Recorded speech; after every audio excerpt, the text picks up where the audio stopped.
보겠습니다. 오늘은 L입니다. L이고요. 다양한 실력 양성 운동과 사회 운동 부분이 되겠습니다.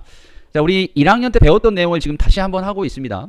실제적으로는 지금 우리는 내년에 볼 한국사 수능을 준비하고 가깝게는 다음 달에 있을 내신 대비를 위해서 지금 수업을 진행을 하는데요.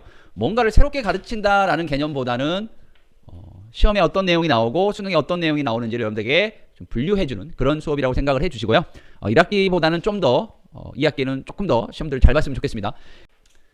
자, 첫 번째로 우리가 먼저 보실 거는 뭘 보게 되냐면요. 바로 민족주의 계열과 사회주의 계열로 나누어서 대립한 게 언제냐, 이거 알아야 되거든요. 도대체 언제냐, 바로 여기 있는 3.1운동 이후가 되겠습니다. 이렇게 연결 지어야 되고요. 3.1운동 때 3.1운동 이후에 우리나라에 사회주의가 들어오거든요. 그러면서 사회주의를 받아들인 사람들은 사회주의자, 사회주의를 받아들이지 않고 우리나라 기존의 전통을 고수했던 사람들은 민족주의자, 이렇게 분류가 되게 되겠습니다. 그래서 민족주의 계열들은 자기들 나름대로의 독립운동을 지향하고요. 또 사회주의 계열은 또 나름대로의 독립운동을 준비합니다. 서로 사이는 안 좋아요. 서로 좀 대립합니다. 추구하는 이상이 다르기 때문에. 근데 둘이가 합치려고 했던 적도 있어요. 이걸 뭐라고 하냐면 민족주의와 사회주의가 만나려고 하는 것을 민족유일당 운동이라고 하는데, 그 운동의 단체가 있습니다. 바로 신간회. 학교 시험에서는 무조건 나오는 부분이 신간회입니다. 근데 수능에서는 의외로 또 최근에는 잘 안 나오고 있는 분위기입니다. 자, 그럼 우리가 첫 번째로 민족주의 계열의 운동을 보도록 하겠습니다. 자, 민족주의 계열은요, 주로 실력 양성 운동을 전개합니다. 실력을 기르자. 그래서 일본으로부터 벗어나자는 운동이 되겠는데요. 자, 실력 양성 운동의 내용을 살짝만 보도록 하겠습니다. 왜 갑자기 실력 양성 운동의 내용을 잠깐만 볼게요. 자, 여기 보면 사회 진화론에 그 기반을 두고 있습니다. 우리가 일본보다 약하니까 우리가 일본보다 강해져서 일본의 지배를 벗어나자. 그럼 어떻게 강해지면 되느냐? 국민 계몽, 문맹 대치를 통해서 교육, 그리고 민족 자본 육성을 통해서 돈을 좀 벌자. 산업.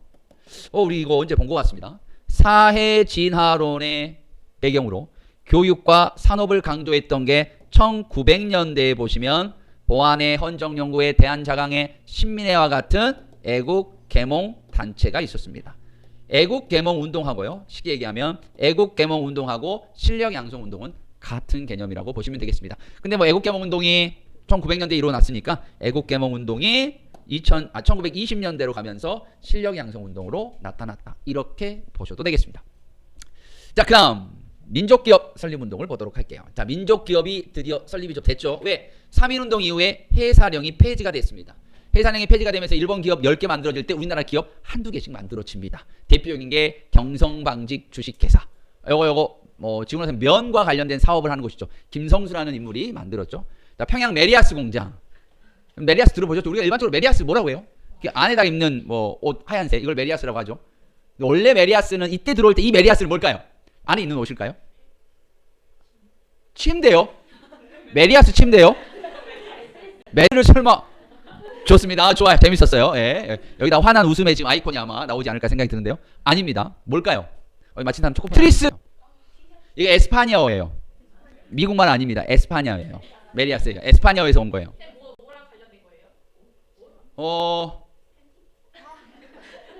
일단 이것도요, 실과 관련되어 있는 개념이니까 약간 의류 쪽이라고 보겠네요. 사람 몸에 부착하는. 속옷 아닙니다. 정답입니다. 우리나라 이때 들어왔을 때 이 메리아스는요, 양말이에요. 메리아스는 어떻게 뜨냐면 하나의 실로 계속 연결해서 만든, 양말이 약간 그런 거잖아요. 그래서 그런 개념의 양말을 뜻했습니다. 이때만 하더라도. 점점 확대돼서 지금은 그냥 이너어라죠. 이거 안에 있는 거 있죠. 우리가 뭐라고 하냐? 나시, 이거 일본말이죠. 나시는 민소매 티. 근데 이 메리아스를 여러 단어로 하는 것 같아요. 근데 메리아스는 일본어가 아닙니다. 메리아스 일본어로 하면 면티, 이건 뭐라고 하냐면 우리가 일반적으로 일본말로는 나시나 또는 팔이 있는 거는 난닝구.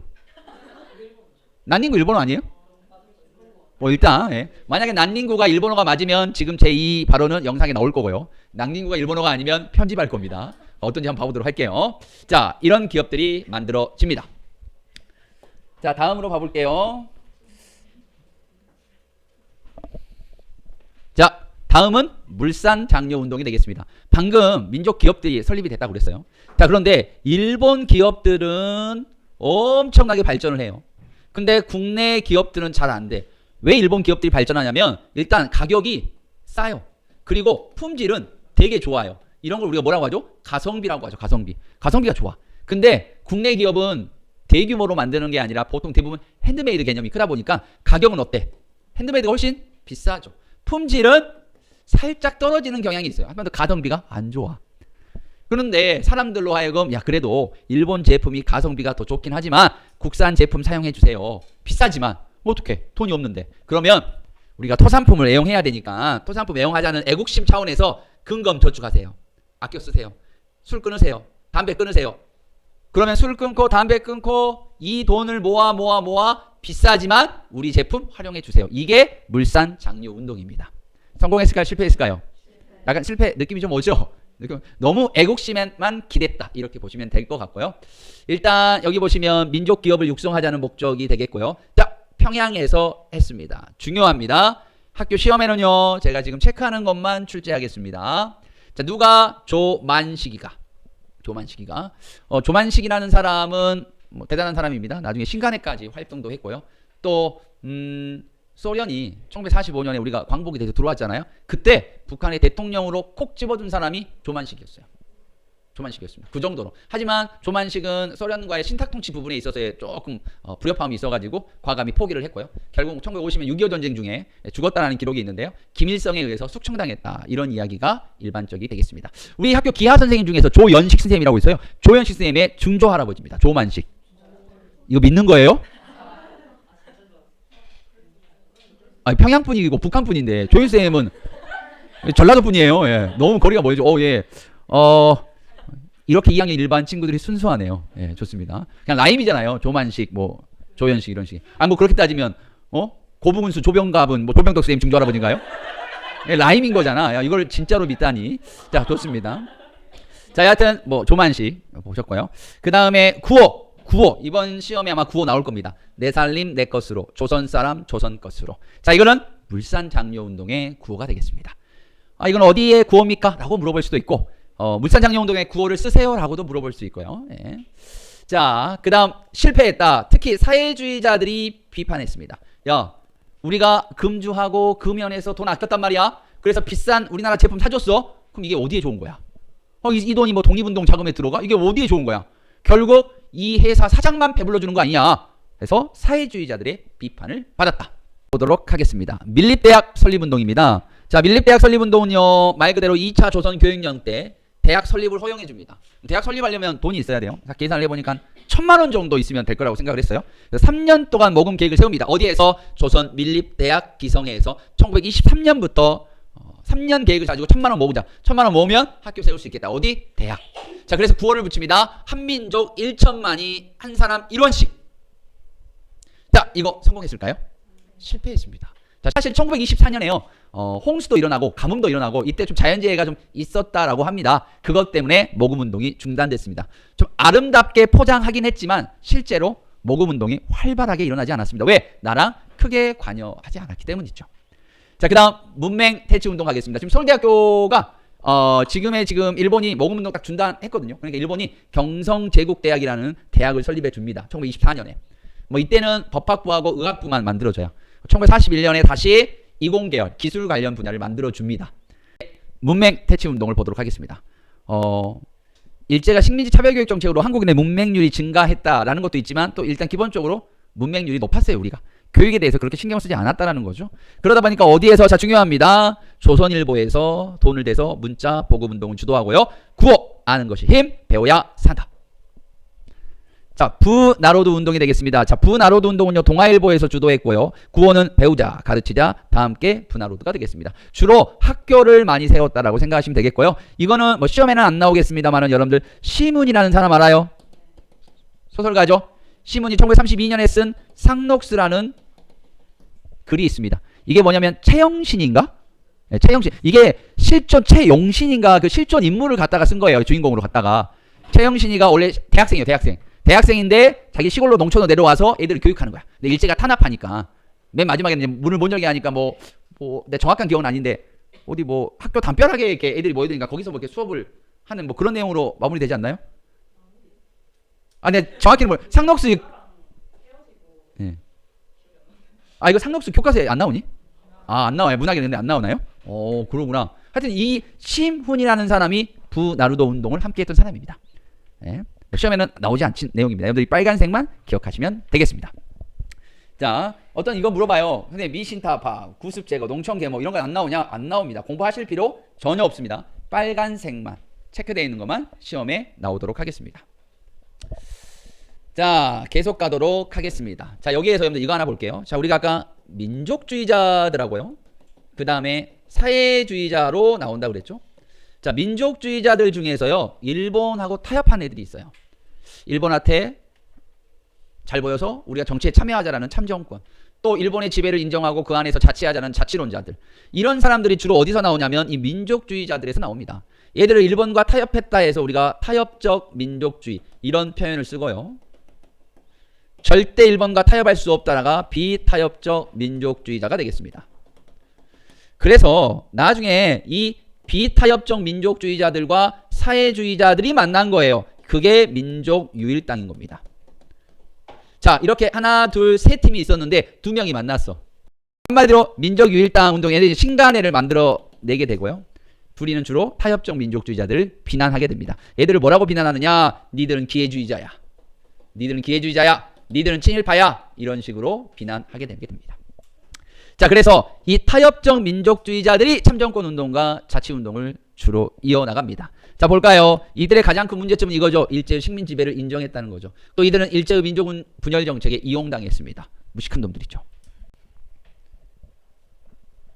자, 여기까지가 이제 민족주의 계열의 운동이었고요. 이제 사회주의 계열의 운동을 봐보도록 하겠습니다. 사회주의 계열의 운동을 보도록 하겠습니다. 자, 첫 번째로 보셔야 될 거는 바로 농민운동이 되겠습니다. 자, 농민운동 배경 볼게요. 1910년대 토지조사 사업, 1920년대 산미 증식 계획으로 농민들은 많은 피해를 입었고요. 그로 인해서 몰락하게 되었습니다. 그래서 20년대에 농민들이 조선농민 총동맹을 결성하게 되고 소작쟁의를 전개합니다. 소작쟁의의 주요 내용은 소작료를 낮춰달라, 각종 땅에 붙는 모든 세금을 내지 않겠다라는 생존권과 관련된 투쟁이 이루어지고요. 대표적인 게 1923년에 일어난 암태도 소작쟁의입니다. 이거 어디예요? 신안입니다. 신안. 우리 이쪽하고 가까운 곳이죠. 이 암태도에 일본인 지주하고 완전 친일파, 중추원 간부였던 친일파 지주까지 해서 이 아주 질 나쁜 애들이 이 암태도의 주인이었거든요. 근데 보통 몇 알을 가져갔냐면 8알, 80%를 가져간 거야. 한마디로 100가마니 수확하면 80가마니를 가져간 거예요. 이건 도둑놈들이죠. 그래서 1923년부터 24년까지 1년 동안 소작쟁의를 합니다. 근데 일본인 경찰들이 와가지고 조사를 해요. 조사했는데도 지주들이 너무한 거야. 그래서 8알이었던 것을 4알, 40%로 소작료를 인하합니다. 한마디로 성공한 소작쟁의입니다. 그래서 은근 시험에 잘 나옵니다. 자, 노동운동으로 갈게요. 노동운동은 빨리 가겠습니다. 노동운동은요, 조선노동 총동맹이 만들어집니다. 노동쟁의가 전개되고요. 노동쟁의의 주요 내용은 두 가지. 노동조건, 임금 인상이 되겠습니다. 대표적인 게 1929년 총파업이 되겠습니다.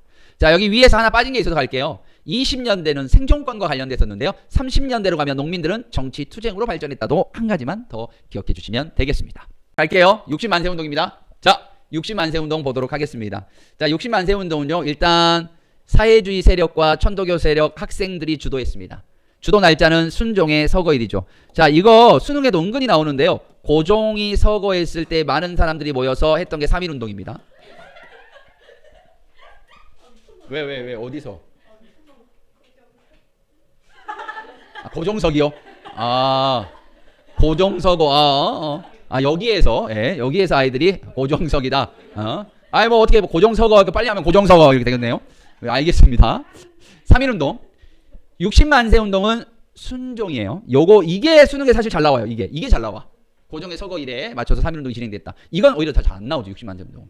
60만세 운동 뭐냐면 여기 보면 사회주의 세력이 있잖아요. 여긴 천도교예요. 천도교는 민족주의 세력입니다.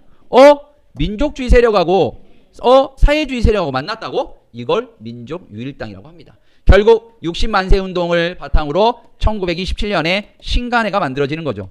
즉 신간회라는 민족유일당 성격의 단체가 만들 수 있던 배경 60만세 운동, 그거뿐입니다. 광주에서 일어난 운동이 되겠습니다. 광주 학생 항일운동은요, 일단 일제의 차별교육이 되겠고요. 나중에 영산포 가는 곳에서 여학생을 희롱하게 되고요. 거기서 대규모 패싸움이 일어나게 됩니다. 그 패싸움을 일어났는데 그 과정에서 우리나라 사람들만, 학생들만 처벌했죠. 이게 들고 일어났죠. 점점 이거 전국으로 확산이 됩니다. 이 전국으로 확산되는데 상당히 큰 역할을 했던 게 신간회입니다. 신간회가 전국적으로 확산을 시켰고요. 자, 점점 확산이 되니까 신간회에서 이걸 더 발전시키려고 제2의 3.1운동을 만들려고 신간회에서 진상조사단을 파견하고 이거 관련해서 대규모 민중대회를 계획합니다. 3.1운동처럼 하려고. 하지만 일제의 탄압으로 무산됐습니다. 광주학생 항일운동 신간회의 지원. 반드시 기억하세요. 거의 시험은 그것뿐일 겁니다. 그리고 3.1운동 이후에 최대 규모의 항일민족 운동이었습니다. 광주학생 항일운동에서 시험에 제일 많이 나온 건 신간회. 근데 신간회에서도 시험에 제일 많이 나온 게 뭔지 아세요? 광주학생 항일운동이에요. 잘 연결하시고요. 자, 각계각층의 사회운동 보겠습니다. 청년 넘어갈게요. 이렇게 하나씩 넘어가줘야죠. 소년운동은요, 방정환 쌤 기억하시고요. 천도교에서 운영했습니다.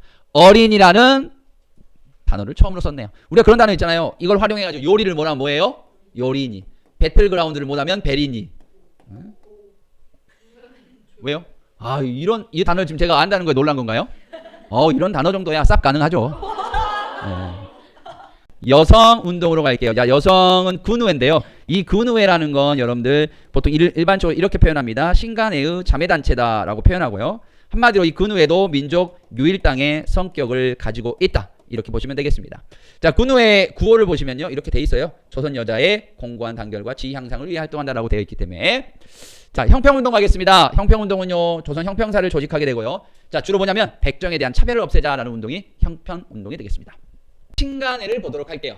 자, 그 전에 국외에서도 뭐 한국독립유일당 북경총성이라든지 삼부통합운동 등의 같은 민족유일당 운동이 국외에서 일어났었습니다만은 수능에는 거의 출제가 되지 않고 있기 때문에 이건 넘어갈게요. 우린 국내만 보겠습니다. 국내에서 민족주의자들 중에서 조선 민흥회가 결성이 되는데요. 얘네들의 내용은 뭐냐? 우린 사회주의와 필요에 따라서 합칠 수 있다.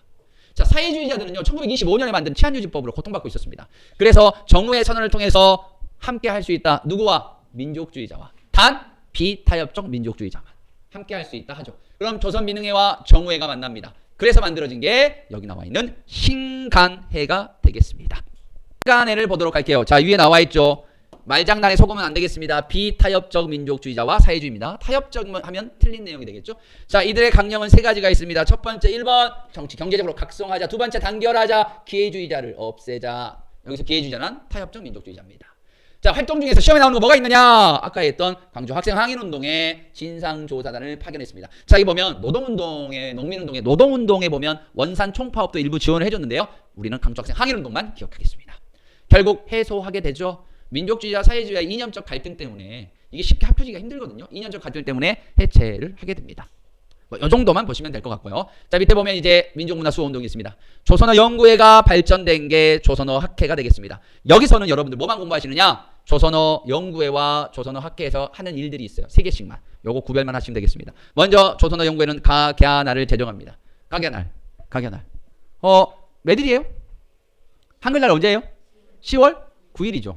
10월 9일 우리 예주 세종대왕을 닮은 친구. 자, 예주. 자, 10월 9일이 왜 한글날이죠? 왜 10월 9일이죠? 보통 많은 분들이 세종대왕이 태어난 날, 생일날 이렇게 얘기하는데요. 실제는 음력 이날이 아니었습니다. 근데 이제 우리가 훈민정음의 해설서, 훈민정음의 제작서 이게 발견이 됐는데 그때 발견된 날짜에서 이날 반포했다. 세종대왕이 반포한 날이 기록되어 있거든요. 그 날이 음력으로 기록되어 있는데 그걸 계산해서 양력으로, 그 당시 양력으로 계산한 게 10월 9일이에요. 굳이 얘기하면 훈민정음을 반포한 날입니다. 그 날이. 근데 여러분들은 이런 거 신경 안 쓰죠? 그냥 쉬는 날. 그냥 쉬는 날. 하지만 여러분들은 쉬는 날이 아니죠. 시험 전주여가지고요. 쉬는 날이 아니라 상당히 고통스러운 날이 될 것 같아요. 자, 두 번째는 강연회와 강습회를 개최했고요. 세 번째는 한글이란 잡지를 간행했습니다. 조선 어학회에서는요. 한글 맞춤법 동일안과 표준어를 제정했고요. 우리말 큰 사전을 편찬을 시도했습니다. 일본의 방해로 실패했고요. 이걸 다룬 영화도 있었죠. 말모이라는 영화가 있었습니다. 나중에 광복 이후에 발견이 돼서 편찬이 되었고요. 세 번째는 문맹 퇴치 운동을 전개했습니다. 이게 조선어 연구회와 조선어 학회의 운동이 되겠고요. 조선어 학회는 일제가 독립운동으로 간주하여 해산시켜버렸던 사건, 조선어 학회 사건으로 해체가 돼버립니다. 한국사 연구부터 보도록 할게요. 자, 먼저 여러분들이 식민상관이 뭔지 알아야 돼요. 야, 너 혼자서 하는 건 절대, 너 혼자 스스로는 절대 못하니? 남이 시켜야 하니? 타일성론. 너는 발전이 없어. 왜 항상 그 자리 그대로니? 정체성론. 다 부모님한테 많이 듣는 얘기들 아닌가요? 자, 그리고 야, 너는 왜 끼리끼리 다니냐? 좀 친구 관계를 좀 넓게 가져봐. 끼리끼리 문항. 지들끼리 당파성론. 이 모든 것들이 일본이 한 겁니다. 그래서 혹시나 여러분들이 부모님이 야, 너는 꼭 식혜야 할래? 깨워야 일어나거니? 식혜야 공부할래? 이런 얘기하면 부모님한테 엄마 혹시 식민사관이야? 이렇게 물어보시면 될 것 같습니다. 자, 여기에 전통으로 싸웁니다. 자, 박은식은요, 조선 국헌을 강조했고요. 한국통사, 한국독립운동, 지열사라는 책을 썼습니다. 신채원은 환왕도의 정신인 난가사상을 강조했고요. 조선이란 글자가 들어간 역사책을 썼고요. 정인보는 민족의 어를 강조했습니다. 문일평과 안재용은 조선학 운동을 전개해서 조선학 운동은 여러분들 바로 우리나라의 실학을 다시 연구하는 활동이 되겠습니다. 자, 그리고 진짜 중요한 건데 오히려 수능에는 사회주의다 보니까 잘 안 나온 게 있거든요. 누구냐면 바로 이 백남훈 선생님의 조선사회 경제상인데요. 이 책은 유물사관을 바탕으로 썼습니다. 자, 유물사관이라는 것은 물질을 가지고 물질의 소유, 물질에 대한 개념, 이걸 가지고 역사 발전을 서술한 사관이 역사관이야. 뭐 역사가 어떻게 흐르는 뭐 이런 게 아니라 물질을 역사의 중요 관점으로 본 거죠. 여기에서 보면 노예제, 봉건제, 그 다음에 뭐 공산주의제 이런 식으로 운영해 간다. 이런 게 이제 유물사관인데요. 여기서 중요한 건 유물사관이 중요한 게 아니야. 우리가 이 뜻을 알 필요는 없어. 백남훈 선생님이 유물사관, 뭐 고대 노예제, 봉건, 원시제, 노예제, 봉건제 이런 순서대로 세계가 발전했는데 대한민국도 그런 식으로 발전했다라고 주장한 거예요. 즉 세계사적 보편적인 발전 법칙에 따라 우리도 발전했다. 즉 일제 식민사관의 정체성론을 정면으로 비판했다. 요게 이렇게 기억하시면 되겠고요. 그 다음에 종교. 자, 그 다음에 종교계 보도록 하겠습니다. 종교계는 제가 밑줄 친 것만, 불교는 한영원 기억해 주시고요. 개신교는 신사참배 거부운동입니다. 일본의 신사를 참배하는 걸 거부했죠. 천주교는 고아원과 양로원을 주로 설립했고요. 의민단이라는 의열단을 조직해서 친일 세력들을 제거했습니다. 원불교는 새생활 운동을 진행을 했고요. 천도교는 여러분들 모르신 분들이 꽤 있더라고요. 동학이 이름을 바꿨습니다. 개벽이라든지 신여성이라는 잡지책을 통해서 계몽에 중점을 두었고요. 방정환 선생님이 이 천도교입니다. 대종교는 당군을 믿었고요. 중간당, 나중에 북로 군정서로 개편돼서 청산리 대첩에서 큰 활약을 가져왔습니다. 자, 밑에 보시면 이번 시험에서는 전부 다가 나오지 않을 겁니다. 그냥 뭐 국민보험, 몸빼 뭐 이런 게 들어왔다고 하네요. 빵, 과자, 배고프네요. 우동, 어묵, 짜장면. 예. 다 이게 외국 음식이네요. 여러분들 좋아하시는 것들인데. 그 다음에 뭐 모던 보이, 모던 걸도 등장을 했네요. 이건 뭐 되게 문화에 빨리 접한 사람들이 되겠습니다. 자, 오늘 여기까지 하도록 하겠습니다.